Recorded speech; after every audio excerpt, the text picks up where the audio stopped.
A smash, thud, and smear is all that remains.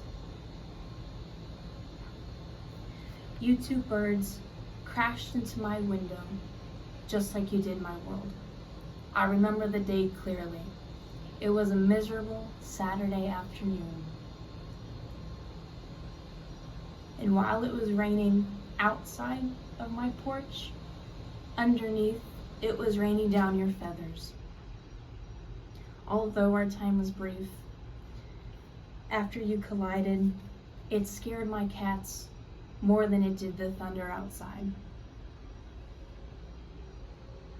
I can only hope that my cats playing and eating with your dirty feathers won't give them the avian flu. I will forever miss your morning chirps, your afternoon cooing, and your evening screeching. Although we are unaware of the cause of the collision that you two had,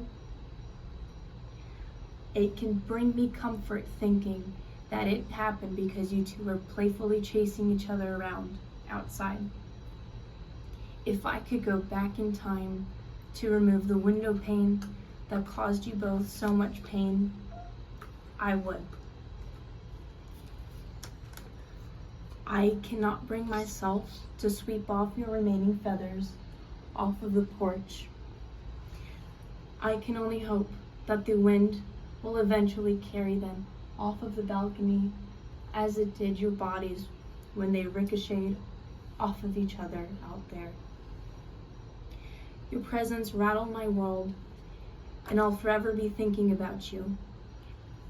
And I hope that in heaven you'll fly higher than the windows up there. Thank you.